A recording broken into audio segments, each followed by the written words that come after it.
Neste mês nós estamos falando sobre a unidade, comunidade, entender essa questão de estarmos juntos.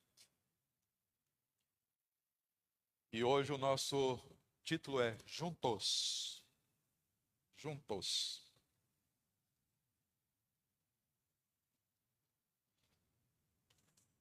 Olha para quem está do seu lado. Se não tiver ninguém na cadeira, fala para ele, profetiza que tem alguém na cadeira. Fala assim, olha bem nos olhos dele e fala assim, estamos juntos, vai. Estamos juntos, tá, Dani? Estamos juntos. Esse é um título, um termo que a gente usa em muitas situações, né? Estamos juntos para animar o outro, né? Estamos juntos. Para começarmos essa questão de estamos juntos, fala de unidade, vamos começar com o texto de Atos, capítulo 2, versículos 41 a 47.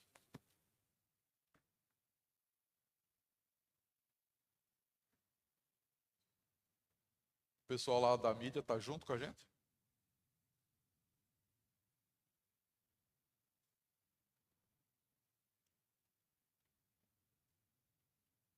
Bom, enquanto chega lá.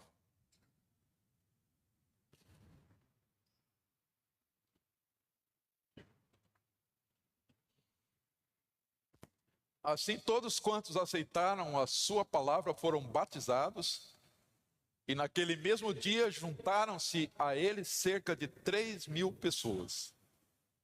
Eles perseveravam no ensino dos apóstolos, na comunhão, no partir do pão e nas orações. E na alma de cada pessoa havia pleno temor, e muitos feitos extraordinários e sinais maravilhosos eram realizados pelos apóstolos.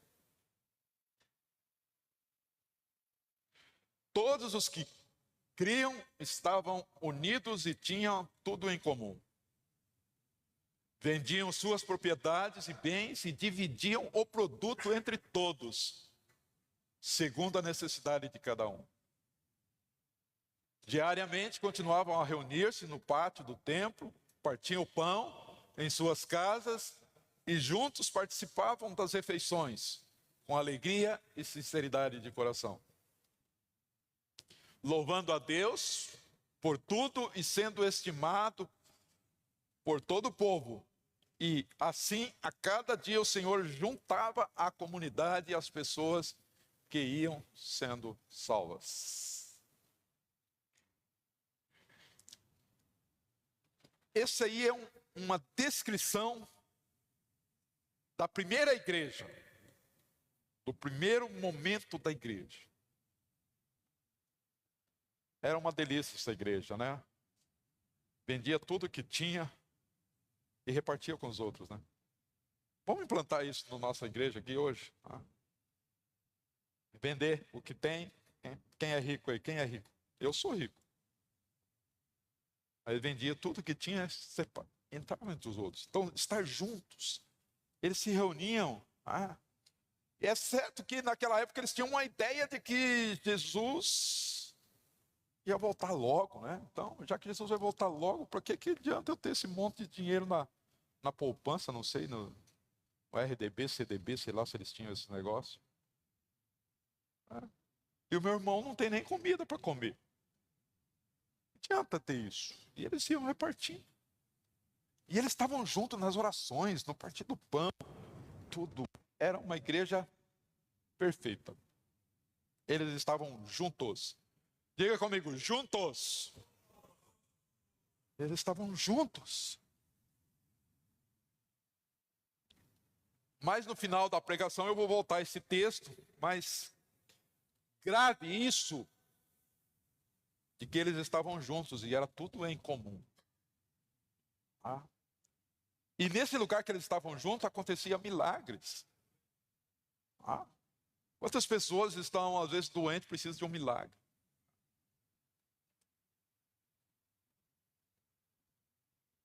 Para quem não me ouviu agora, até então, antes, é só para vocês que estão chegando depois, tá? Eu só estou aqui porque no começo da minha vida cristã, com a Juraci, ela acreditou em milagres e eu morri. Ela falou, vai ressuscitar. Ela orou e aconteceu um milagre, eu ressuscitei. Então, num ambiente desse, acontecem milagres. Tem coisas que não. Num ambiente onde está todo mundo juntos, no mesmo objetivo, acontece milagre. Agora vamos caminhar pela Bíblia para nós irmos firmando esse conceito de estar juntos. Vamos agora para Amós capítulo 3, versículo 3. Amós capítulo 3, versículo 3. Ora, duas pessoas poderão caminhar lado a lado se não tiver de acordo? Pode não? Bem, deixa eu ver quem que eu vou chamar aqui para fazer uma invenção. Vem aqui, Anderson, você é o cara que topa tudo.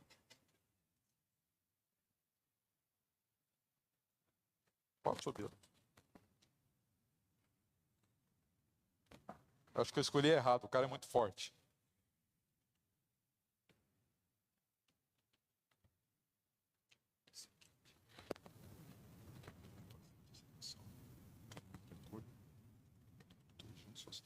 Você vai ter desacordo.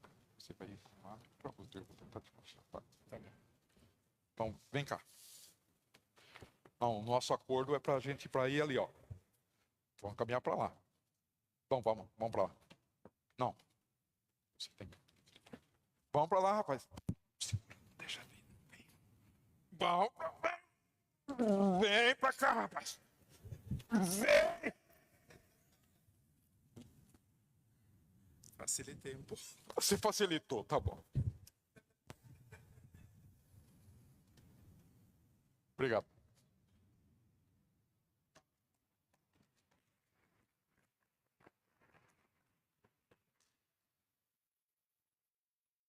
Deu uma dor no meu braço, isso vai passar aqui.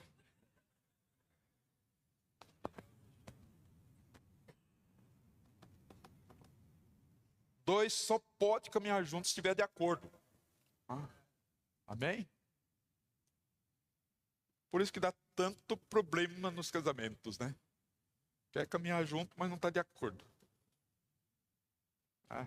Vou deixar essa área de casamento para o Anderson e a Raquel falar depois.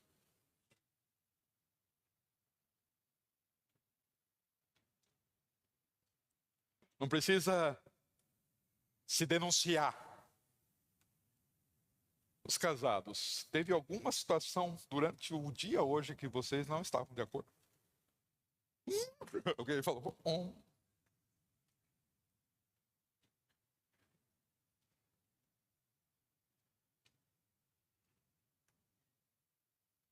Só para os casados. Vêm os dois no carro para a igreja. Quem sabe mais dirigir que o outro? Se os dois for motoristas ainda, então é...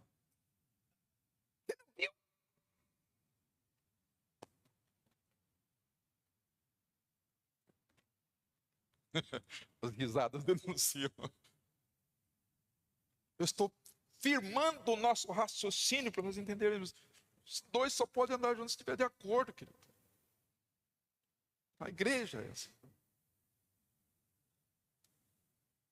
E eles lá naquela igreja, era 3.000 pessoas. A igreja começou com o sermão lá que converteu 3.000 pessoas. E 3.000 pessoas, diz o texto que eles eram todos de acordo, eram todos juntos. Todos. Por que nós temos 310 milhões de igrejas numa cidade? Porque um não está de acordo com o outro. Todos nós vamos para o céu. Eu fico imaginando a hora que chegar lá no céu, como vai ser o céu, diz que as ruas são de ouro e de cristal. E daí você chegou no céu, está todo mundo lá, vamos morar no céu, nas ruas de ouro e cristal. Daí você vai conhecer o teu vizinho. É o cara que rompeu a igreja quando você estava aqui na terra. Será que vai acontecer? Sabe aquele cara que saiu da tua igreja, rachou a tua igreja e você excomungou ele? Aí chega lá no céu, você vai ver quem é teu vizinho, é ele. Vai acontecer isso, pastor? Não sei, eu estou inventando aí uma situação para você pensar.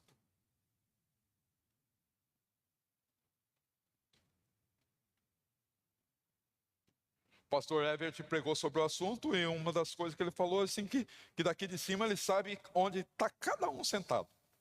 E o dia que não vem ele sabe porque está sempre naquela cadeira. Por que a gente não senta junto com outro que a gente não conhece muito? Por que ele não senta? Talvez o cheiro dele, né, o perfume dele, não gosto daquele perfume. Eu estou fazendo brincadeiras que ajudam-nos a assimilar o sentido de estar juntos. Juntos. Quando a gente está junto, a gente reparte tudo. Separa tudo. Vamos para outro texto para a gente ir fundamentando essa questão dos juntos. Eclesiastes capítulo 4, versículos 9 a 11.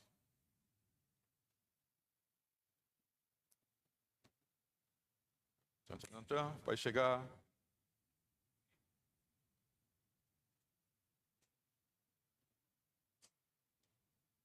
Enquanto não chega, eu vou falando.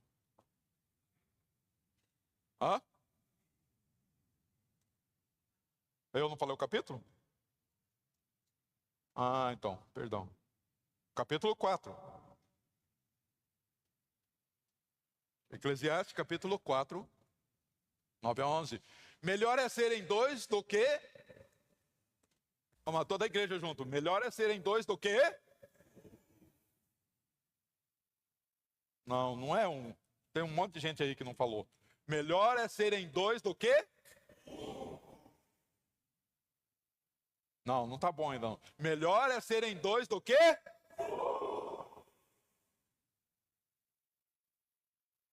E essa aula que eu não ouvi? Melhor é serem dois do que... Porque há melhor recompensa no trabalho de duas pessoas. Sim ou não? Vamos para frente. Porquanto, se um cair, o outro levantará seu companheiro. Tem casos que se um cair, falou, agora caiu mesmo, vai embora. Tchau. Mais pobre do que estiver sozinho e cair, assim não haverá quem o ajude se reerguer. O outro. Também, se dois dormirem juntos, ficarão ambos aquecidos.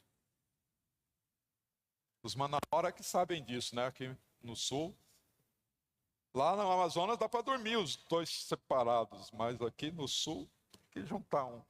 Meu pior é que às vezes tem casal que um é muito gelado. É melhor você não se juntar nele. Mas como um só poderá manter-se aquecido?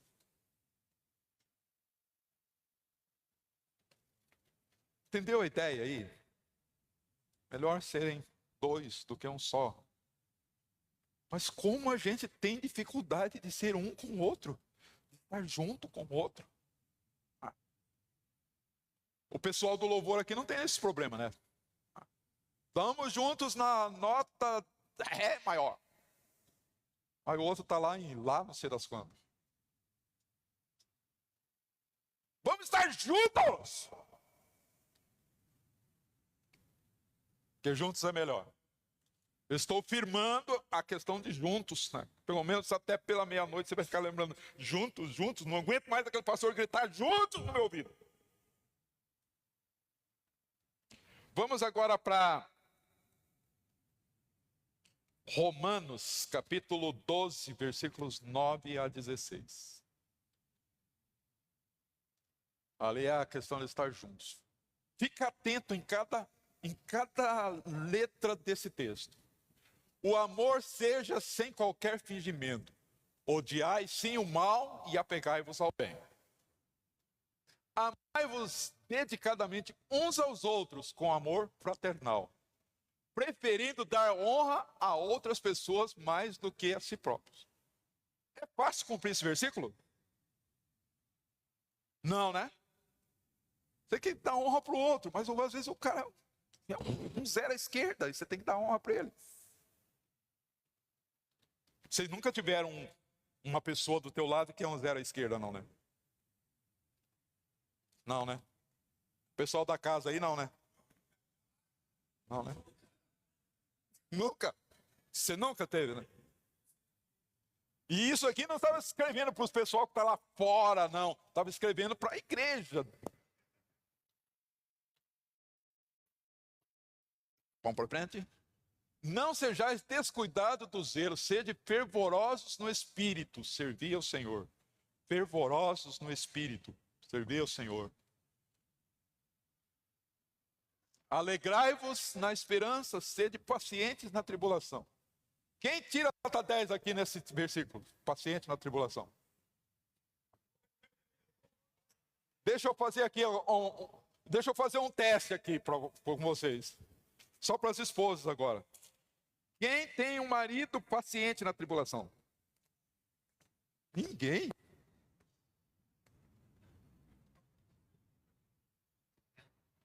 Para as esposas agora. Então, estou esposa e marido. Porque se não tiver aqui, não adianta falar.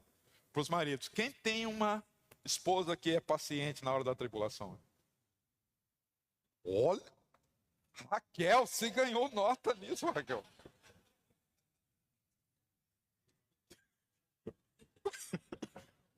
Ser paciente na tribulação. A Bíblia tem umas coisas que é para louco, não pode um troço desse.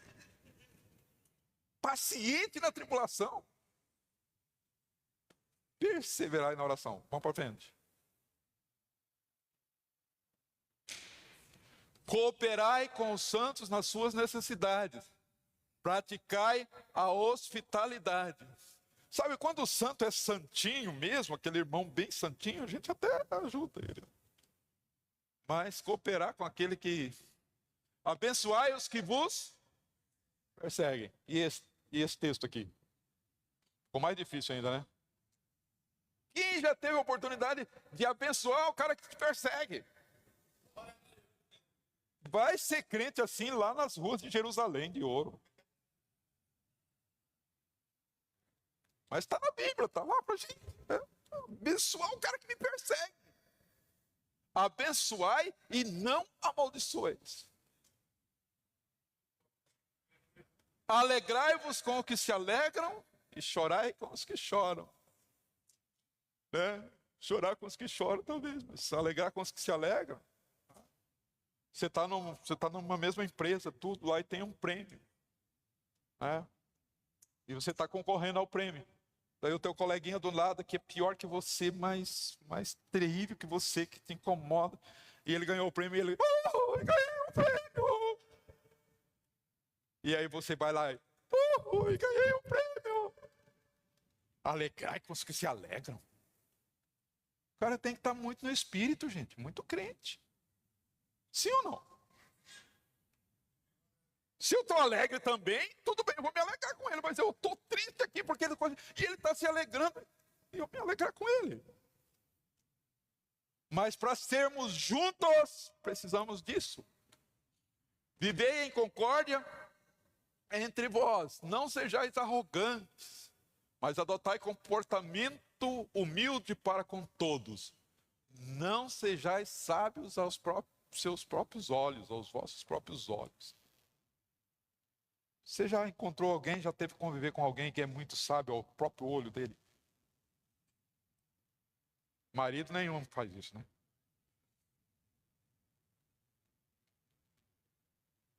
Marido nenhum faz isso. Por que a gente não continua, estou falando agora só para os casados de algum tempo, né? Por que a gente não continua tratando o nosso cônjuge, né? Para ficar bonito, cônjuge, do jeito que a gente tratava quando namorava? Hã? Nós estamos vivendo uma sociedade tão estragada. né? E eu choro com os homens da minha geração. Gente, todo dia nos jornais tem notícia do cara que matou a mulher. Aí eu falo, pastor, isso aí é só fora da igreja. Não tem dentro da igreja, não. Uhum. Quando a gente fala igreja, a mente da gente às vezes faltou igreja, essas quatro paredes aqui, mas dentro da igreja, tem tanta gente dentro da igreja. Sabe, quem é casado, uma aliança no dedo. Eu tenho olhado, tenho observado, vou nos lugares assim, as pessoas não usam mais aliança, porque a aliança denuncia que você é casado com alguém. E o fato de ser casado com alguém já afasta aquele cara que está querendo te paquerar. Uma aliança, mas não tem aliança. Se não tem aliança física, também a aliança interna já está tudo estragado. É porque isso, porque aquilo. É porque a gente não tem dinheiro para comprar aliança. Mas vai na época de namorado, de noivo, onde você arranja dinheiro para comprar aliança. Isso são valores que vão mexendo com a questão do estar juntos, unidade. Se não é junto, se não consegue estar junto, marido e mulher, né? Por isso que essa geração de jovens fala assim, eu não vou casar não. Pelo casamento que eu estou observando na minha igreja, eu não quero casar de jeito nenhum. E aí virou uma bagunça agora nas igrejas. Tem segundo, terceiro casamento nas igrejas, vai para lá e para cá. Porque não dá para mais ser um.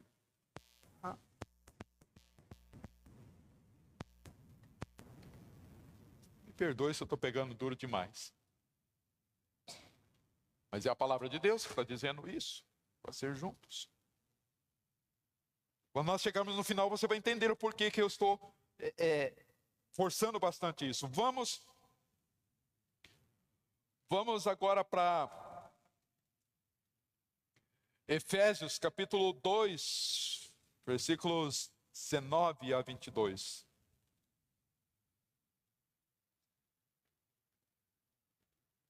Portanto, não sois mais estrangeiros, nem imigrantes. Pelo contrário, sois concidadãos dos santos e membros da família de Deus.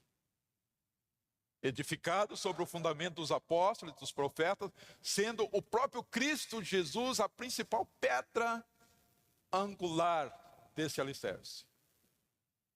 Nele, o edifício inteiro, bem ajustado, cresce para ser templo santo, um templo santo no Senhor, no qual também vós, juntos, diga todo mundo, juntos. Tem alguns que não disseram, no qual também vós sois edificados, morada de Deus no Espírito. Aí é que é legal, querido, eu junto com você. Vamos tornar morada, sabe de quem? Do Deus. Do Espírito Santo em nós. Amém? Então, por isso que nós falamos, a presença de Deus está aqui. Quando nós realmente resolvemos nos tornar juntos, nós tornamos morada do próprio Deus. Tem casas, querido, que tem lá 5, 6 pessoas.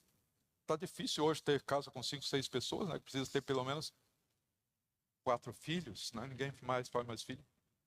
Eu estava vendo umas estatísticas, né? A minha família, meu pai e minha mãe, nós somos em 8 irmãos.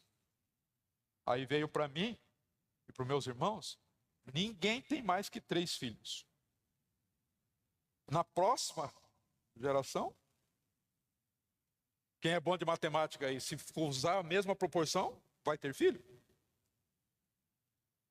Isso é um extrato da sociedade.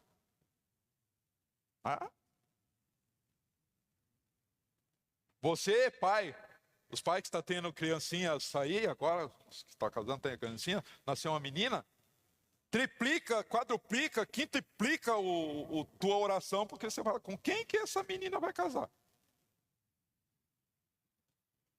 É? Com quem que essa menina vai casar? E para completar o quadro que nós estamos vivendo, a coisa está mais complicada ainda que, meu Deus, para você achar um menino que você como pai de uma menina, né? Eu, como vô de menina, eu fico orando todo dia, porque quem vai casar com essa menina? Os meninos só querem ficar agora só no joguinho. É? Uma geração. E vai o pai falar para o menino, não, você tem que pegar a tua apostila e estudar. Ninguém respeita. Na minha época, se falasse alguma coisa com o pai, você nem erguia a cabeça. Ele já falava assim, vai lá naquele pé de goiabeira, corta um galho de goiaba e volta aqui que você vai ver, vou te educar. Eu não morri, meus irmãos não morreram, se tornaram homens que se formaram na faculdade, saíram da roça, se formou na faculdade, tudo porque meu pai educou a gente assim. Mas agora nós estamos vendo uma coisa que ninguém respeita. Filho não respeita pai, então uma baderna neste mundo. E daí Deus te chama para ser igreja, para ser modelo para esse mundo. Ah, só vi, eu vou na igreja, bateu ponto na igreja, vou e volto. Não, precisamos alterar tudo isso. E aí quando você consegue, querido, obedecer a palavra de Deus, tudo que falamos aqui, construir um santuário, um lugar de morada do Deus vivo, aí você tem a vida verdadeira, abençoada.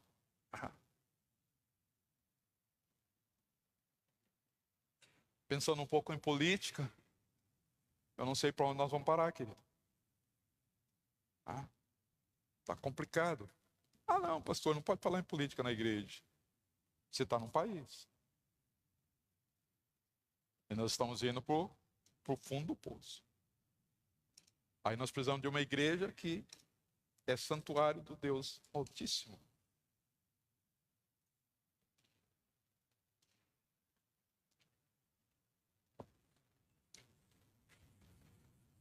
E eu quero caminhar para o final agora com você. Vamos para João, capítulo 17, versículos 20 a 23.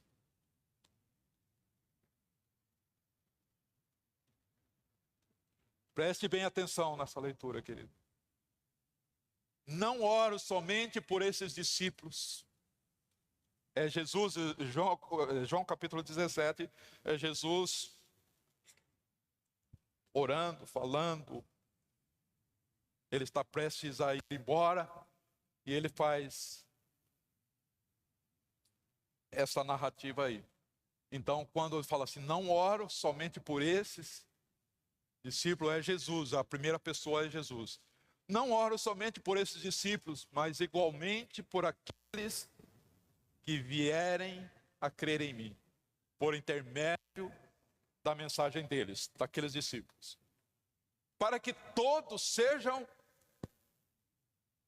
alguém está comigo aí. Para que todos sejam... Vamos todos juntos, querido. Fala lá comigo. Para que todos sejam... Pai, como tu estás em mim e eu em ti. Veja a ousadia de Jesus ao fazer esta oração. Ele está fazendo uma oração ao Pai. E ele fala assim, assim como eu e você, Pai, somos um. Que eles sejam um. A unidade, o estar juntos entre Jesus e o Pai. Ele ora para que nós, discípulos, experimentemos o mesmo nível. Que eles também estejam em nós. Para que o mundo creia que tu me enviaste. Gente, eu não sei até onde você foi em profundidade nesse versículo. Ele disse: Pai, faz com que eles sejam um conosco. Assim como eu e você, Pai, nós somos um. Quando acontecer isso, o mundo vai crer que tu me enviaste. Sabe, eu vejo isso, querido. Por que muitas vezes nós pregamos o evangelho, falamos tanto para as pessoas não acreditam, não veem. Quando nós expressarmos na nossa casa, na nossa escola, no nosso trabalho, na rua. Eu já falei isso um tempo e falo de novo. Você quer saber se o cara é crente mesmo? Veja o comportamento. Hoje tem câmera para tudo quanto é lugar, né? Instala uma câmera. Ele no trânsito, indo trabalhar. Atrasado já. Já levantou atrasado. E está assim, no trânsito e ele lá no volante. Instala uma câmera para ver se ele é crente ou não. E daí vem um cara. Fecha aí. Você fala o quê? Se abençoa, né? Tem um dia abençoado. O verdadeiro crente fala assim: tem um dia abençoado, meu querido. Tem desse tipo de crente na rua? Tem? Ah. Leva ele pro céu, não, né?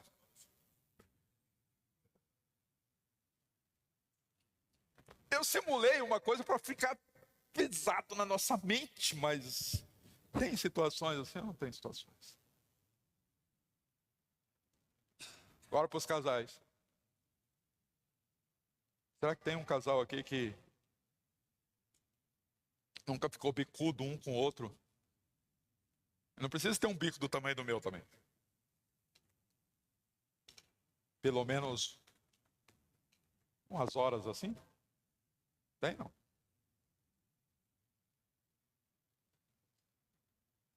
Vou parar de falar isso, porque senão os que não são casados falam: eu não quero casar não.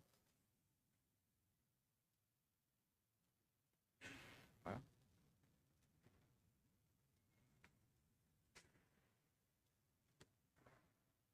Eu lhes tenho transferido a glória que me tens dado, para que sejam, o quê? Sejam como nós somos. Eu não sei quanto a você, querido, mas quanto a mim, eu fiquei mergulhado nisso. Qual que é a bondade de Jesus? Ele disse: eu quero que eles sejam como nós somos. Sejam um. Que igreja em São José dos Pinhais, que igreja aqui dentro da igreja da família seja um. Juntos, um. Como eu e o Pai somos um. Não é eu que estou inventando isso, a palavra de Deus está dizendo. Jesus orando. Agora eu te pergunto, pensa bem antes de responder. Será que Jesus, que Deus Pai, o soberano, atende a oração de Jesus? Sim ou não? Quem já teve uma oração atendida aqui? Rapidamente. Eu já tive. Agora, você acha que Jesus vai fazer alguma oração que não é de acordo com a vontade do Pai? E ele está falando: assim como nós somos um. Eu neles e tu em mim. Jesus dizendo: eu neles. Jesus é muito corajoso. Jesus olhando para o Anderson: vou usar você, Anderson, que eu tenho liberdade com você, você não vai me bater depois. E Jesus olhando para o Anderson, você fala assim: Pai, eu no Anderson e tu em mim. E Jesus tem coragem. Eu entro no Anderson e ele fala assim: eu vou entrar no Anderson, Pai. Mas tu em mim e eu no Anderson. Então é eu, Jesus, e o Pai no Anderson. O Anderson fica muito poderoso. A Raquel vai aplaudir. Amém? Estão comigo, queridos? Estão entendendo? A oração de Jesus é uma oração que vai ser respondida. E é assim que ele está orando por nós. A fim de que sejam aperfeiçoados na unidade, para que o mundo conheça que tu me enviaste e os amaste, como também amaste a mim. Para que o mundo conheça. E aí vamos fechar agora com chave de ouro. Hora que nós voltamos lá para o texto que nós começamos, de Atos, que eles eram um, que comungavam, tudo. Deus olhou, falou, eu não resisto a isso. Eu vou acrescentar a essa igreja os que hão de salvar. Já pensou Deus olhando para a igreja, a família aqui? E ele olha que a gente é um com o outro, a gente sustenta um outro, nós oramos, nós estamos nessa unidade, todos esses textos que nós, se você tiver tempo, depois mergulha nesses textos em casa. Aí nós vamos chegar de tal forma, com essa oração que Jesus fez lá no capítulo 17 de João, dizendo que assim como eu e você, Pai, somos um. Que eles sejam um, juntos conosco. Aí Deus nos revela, no final de tudo isso, que Ele está sentado no seu trono, olhando para a terra. Onde tiver um lugar que reúne essas condições, não precisa nem você sair para casa evangelizando, sair pelas ruas evangelizando. Ele vai pegar pessoas e trazer para esse lugar. Quantos creem que Deus pode pegar pessoas e trazer para esse lugar? Porque nós estamos vivendo em unidade. Nós estamos vivendo comunidade, como foi colocado no cartaz lá. Em unidade. Mas para viver em unidade, nós precisamos, às vezes, suportar o irmão que esqueceu de escovar os dentes.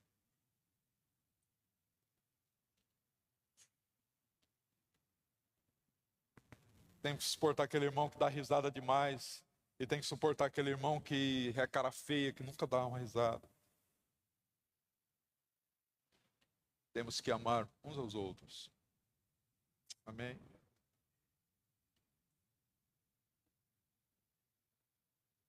Quem apanhou, não do pastor Davi aí, do Deus Pai, quem apanhou?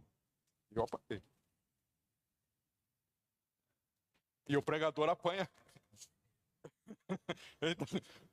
Esse pessoal que não sobe aqui para pregar não sabe quanto a gente apanha. Quando a gente chega aqui para falar para vocês, a gente já apanhou tanto, já doeu tanto em nós. Mas nenhum pai faz o filho sofredor porque quer fazer ele sofredor. Ah? Hoje não pode mais psicologia, não pode mais surrar a criança. Mas a minha geração, eu converso com cada um e falo assim, graças a Deus que meu pai me surrou. Eu aprendi algumas coisas. Tá certo que tem algumas surras que não tem jeito.